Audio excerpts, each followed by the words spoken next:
নমস্কাৰ মই প্ৰশান্ত কুমাৰ শইকীয়া পাৰিজাত নাৰ্চাৰী যোৰহাটৰ হৈ আজি বিশেষ এটা ভিডিঅ' লৈ আজি আপোনালোকক চলাই আহিছোঁ আজি যিটো মই বিষয় বাছি লৈছোঁ সেইটো আন একো নহয় যিটো ব্লাইট বেমাৰ ব্লাইট হ'লে এটা ফাংগাছজনিত বেমাৰ আপোনালোকে জানে এইটো ভেঁকুৰ আৰু বিশেষকৈ আমাৰ ইয়াত আমি যিটো দেখোঁ বিলাহী আৰু আলুৰ ক্ষেত্ৰত আমি বেছিকৈ দেখোঁ ক'লা পৰি যায় গছজোপা আপোনালোকে বহুতে হয়তো লক্ষ্য কৰিছে আৰু গোটেই গছজোপা সম্পূৰ্ণভাৱে নষ্ট হৈ যায় তো এই বেমাৰটো অতি মাৰাত্মক যেতিয়া কোনোবা এজন খেতিয়কৰ এইটো হয় তেওঁহে গম পায় যে ইয়াৰ মানে প্ৰভাৱটো কেনেকুৱা ধৰণৰ ইয়াৰ হোৱাৰ মূল কাৰণকেইটা আমি আজি বিশ্লেষণ কৰিম আৰু ইয়াৰনো কি ব্যৱস্থা ল'ব পাৰি ইয়াক প্ৰিভেণ্ট কৰিবৰ কাৰণে বা ইয়াক নাইকিয়া কৰিবৰ কাৰণে বা নহ'বৰ কাৰণে আমি কিটা ব্যৱস্থা ল'ম সেইকেইটা বস্তুবোৰত আমি আজি ধ্যান দিম এতিয়া কথাটো হ'ল বিলাহী যেতিয়া আপুনি খেতি কৰে এটা কথা আপুনি দেখিছে যে জাৰকালি বিশেষকৈ আমি যে জাগল দিয়া বুলি কওঁ সাধাৰণতে আমি জাগল দিয়া বুলি কওঁ জাৰকালি আমি লক্ষ্য কৰোঁ যে এটা এবাৰ জাগল দিয়েই সাধাৰণতে 3 দিন 4 দিন কণ্টিনিউছ বৰষুণ থাকে টেম্পাৰেচাৰটো খুব ল' থাকে আৰু সেই সময়তে যেতিয়া হয় তাতে ফাংগাছটো ডেভেলপ কৰে গোটেই গছজোপা ক'লা পৰি যায় সম্পূৰ্ণ গুটিখিনি মৰে বহুতে হয়তো লক্ষ্য কৰিছে বিলাহী আৰু আলুত আমি খুব বেছি প্ৰত্যক্ষ কৰোঁ বেলেগ ক্ৰপতো হয় কিন্তু এই দুটা প্ৰকট খুব বেছি চকুত পৰা দেখা যায় তো ইয়াৰ কাৰণে প্ৰিভেণ্ট কৰিবলৈ প্ৰথম যিটো ৰাস্তা মই আপোনাক ৰাস্তা দেখুৱাইছোঁ সেই ৰাস্তাটোৱে হ'ল আপুনি এনেকৈ ঘৰৰ আঁওলাত কৰক যিটো আমি কৰিছোঁ আঁওলাত কৰিলে কি হয় বৰষুণৰ পানী যদি ডাইৰেক্টলি ইয়াত নপৰে তেনেহ'লে গছজোপাৰ পৰা ব্লাইট হোৱাৰ সম্ভাৱনাটো খুবেই কম কিন্তু এটা কথা এই কথাটো আপোনাৰ ঘৰুৱা ক্ষেত্ৰত জৰুৰী 10-12জোপা 15জোপা গছৰ কথা বেলেগ কিন্তু যেতিয়া আপুনি কমাৰ্চিয়েলি কৰে তেতিয়া কথাটো সম্ভৱ নহয় তেতিয়া তাত দুটা বস্তু লাগিব প্ৰথম কথাটো হ'ল বেডখিনি আপুনি ৰেজ কৰি ল'লে ওখ কৰি ল'লে কেলৈ তাত যাতে পানী জমা নহয় বা পানীৰ প্ৰভাৱ তাত নাথাকে বা পানীতে বৰষুণ দিলেও যাতে হঠাৎ আঁতৰি গুচি যায় কিন্তু তথাপিতো দেখা যায় 3-4 দিন যদি কণ্টিনিউছ বৰষুণ থাকে তেনেহ'লেতো উপায় নাই আৰু ইয়াৰ উপৰি ছেকেণ্ড অপশ্যনটো হ'ল আপুনি গছজোপা সেৰেঙা কৰি লগালে ইজোপা গছজোপা সিজোপা দূৰত্ব লগালে কেলৈ কাৰণ তাৰ মাজৰ যিটো এয়াৰ চাৰ্কুলেশ্যন যদি চাফিচিয়েণ্ট থাকে তেনেহ'লে ব্লাইট হোৱাৰ সম্ভাৱনা কম থাৰ্ড ৰাস্তাটো হ'ল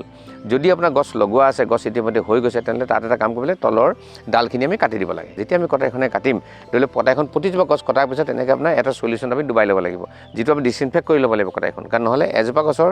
বেমাৰটো আকৌ ইজোপা গছলৈ খুচৰি যাব এতিয়া আমি কি কৰিম তলৰ ডালখিনি এই বিলাহীজোপা আমি তলৰ ডালখিনি কাটি দিম কাটি দিলে কি হ'ব গছজোপাৰ তলখিনি মুকলি হৈ যাব আৰু তাতে এয়াৰ চাৰ্কুলেশ্যনটো ভাল হ'ব আৰু এয়াৰ চাৰ্কুলেশ্যন হ'লে ব্লাইটৰ সম্ভাৱনাটো কম থাকিব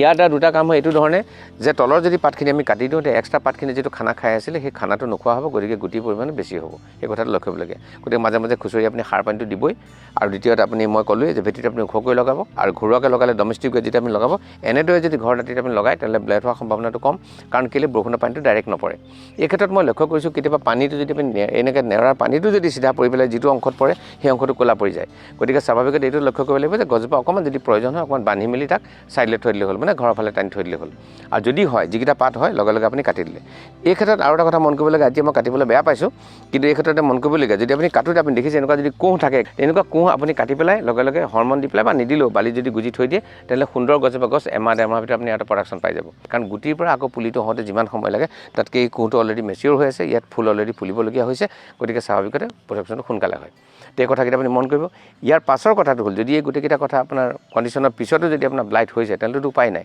বা যদি আপুনি কমাৰ্চিয়েলি কৰিছে ব্লাইটটো কৰিব খুজিছে তেনেহ'লে স্বাভাৱিকতে আপুনি দুটামান প্ৰডাক্ট ইউজ কৰিব পাৰে এটা হ'ল তাৰ ভিতৰত মই আপোনাক ৰিকমেণ্ড কৰোঁ ইণ্ডোফিল এটা প্ৰডাক্ট মই মানে ৰিকমেণ্ড কৰোঁ M45 এইটো প্ৰডাক্ট আমি ৰিকমেণ্ড কৰোঁ এইটো হ'ল 2.5 গ্ৰাম পাৰ লিটাৰ এতিয়া কথা হ'ল ইণ্ডোফিল বা আপোনাৰ ৰিডমিল জাতীয় প্ৰডাক্ট যদি আপোনালোকে ব্যৱহাৰ কৰে এইটো 15 দিনৰ মূৰে বা 10 দিনৰ মূৰে ডেঞ্চিটি চাই পেলাই আপুনি দিব পাৰে দিওঁতে সদায় এটা কথা মন কৰিবলগীয়া সদায় আপোনালোকে এযোৰ গ্লাভছ এনেকুৱা সদায় পিন্ধি ল'ব কাৰণ স্কিনত লগাটো সুবিধাজনক কথা নহয় এনেকুৱা স্কিন এটা গ্লাভছ থাকিব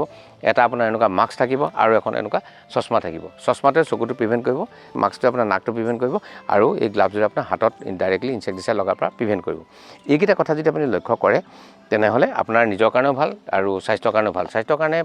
সেফটি লোৱাটো খুবেই জৰুৰী আৰু দামো বেছি নহয় 400-500 টকাৰ ভিতৰত আপুনি এই প্ৰডাক্ট আপুনি পাই যাব ইয়াত এটা কথা মন কৰিবলগীয়া আপোনালোকে জানে যিহেতু বিলাহী জাতীয় ক্ৰপত কমাৰ্চিয়েলি যেতিয়া কৰে খুব বেছি ইনভেষ্টমেণ্ট হয় আৰু ফাংজিচাইড প্ৰায় ইউজ কৰিবলগীয়া হয় গতিকে বিলাহীটো মাৰ্কেটৰ পৰা খোৱাটো বৰ এটা ছেফ নহয় যদি তাত দৰৱ এপ্লাই কৰিছে গতিকে সেইকাৰণে আটাইতকৈ বেছি সুবিধাজনক যদি আপুনি ঘৰত কৰিলে নহ'লে বেমাৰৰ পৰা প্ৰতিকাৰ পাব পাৰে নিজৰ কাৰণেও ভাল স্বাস্থ্যৰ কাৰণেও ভাল আৰু কাৰোবাক যদি দুই এঘৰ চিনাকি দুই এটা পৰিয়ালত দিয়ে তেওঁলোকৰ কাৰণেও ভাল গতিকে মই ভাবোঁ ঘৰত আপুনি 2-4 জোপা বিলাহী কৰি ল'ব এনেকৈ যদি এজোপা বিলাহী আপোনালোকে কৰিলে অন্ততঃ 8 পৰা 10 কেজি বা 20 কেজিলৈকে আপুনি প্ৰডাকশ্যন পাব পাৰে তলত ভালকৈ পচন সাৰ দিব লাগিব আৰু মাটিটো পানী যাতে সহজে ওলাই যায় তেনেকুৱা হ'ব লাগে আৰু মাটিটো তাত থাকিবই আৰু সাৰ আপুনি টাইম টু টাইম দিলে মাজে মাজে খুচৰি দিলে আৰু ঘৰত আপুনি লগাই থ'লে ইয়াৰ উপৰি কি কৰে যেতিয়া আলু আমি কৰে আমি দেখিছোঁ আলুত কৰোঁতে ডাইথিন M45 আমি আগতে দিছিলোঁ গুটিটো দিওঁতেই তাত আপোনাৰ ফাংজিচাইডত গুটিটো ডুবাই দিয়ে ফাংজিচাইড চলিউশ্যনত গুটিটো কিছু সময় ডুবাই পেলাই আকৌ ছাঁত শুকুৱাই পেলাই বস্তুটো ক্ৰপত দিয়ে যাতে বস্তুটো প্ৰিভেণ্ট কৰে গতিকে সেইটো কথা আপুনি সেই মেথডটো এপ্লাই কৰিব পাৰে কমাৰ্চিয়েলি কৰিলে স্বাভাৱিকতে আপুনি কথাটো চাই ল'ব মই বিশেষকৈ আমি ৰিকমেণ্ড কৰিম আমি ঘৰুৱাভাৱে যিখিনি মানুহে কৰোঁ সেইখিনি মানুহৰ কাৰণে ৰিকমেণ্ড কৰিছোঁ আৰু দৰৱ আছে এইটো এটা প্ৰডাক্ট আপোনালোকৰ কাৰণে আছে যিটো আপোনাৰ ফাংগাছত ইউজ হয় আৰু এইটো এটা আছে প্লুটন ইউজ হয়, এফালে আপোনাৰ টাটা মাষ্টাৰ ইউজ হয়, চিষ্টেমিক এণ্ড কণ্টেক্ট ফাংগিচাইড এই দুটা ইউজ হয়। তো স্বাভাৱিকতে আপুনি এইকেইটা প্ৰডাক্ট ইউজ কৰিব পাৰে। আৰু দোকানলৈ গ'লে যিসকলে অভিজ্ঞ ব্যৱসায়ী তেওঁলোকে এইখিনি কথা জানে, কাৰণ তেওঁলোকে সদায় বস্তু ডিল কৰি থাকে। তো মই সেইকেইটা আপোনাক কথা ক'লোঁ, গতিকে এই কথা আপুনি সদায় মন ৰাখিব বুলি আশা কৰিলোঁ। আৰু সেইধৰণে ধুনীয়াকৈ আপুনি ঘৰৰ বাৰীত যদি দুজোপা বিলাহী লগালে বা আপুনি ফচল লগালে আপোনাৰ কাৰণে ভাল, ঘৰখনৰ কাৰণে ভাল। তো ভাবিছোঁ মই যে ভিডিঅ'টো আপোনালোকক কিছু হেল্প কৰিছে। যদি ভিডিঅ'টো আপোনাক হেল্প কৰিছে তেনেহ'লে আপুনি চেনেলটো স্বাভাৱিকতে ছাবস্ক্ৰাইব কৰিব, আৰু ছাবস্ক্ৰাইব কৰিলে মই ভাবোঁ যে আমি এনেকুৱা নতুন ভিডিঅ' কৰি যাবৰ কাৰণে উৎসাহিত হ'ম। ধন্যবাদ আজিৰ কাৰণে।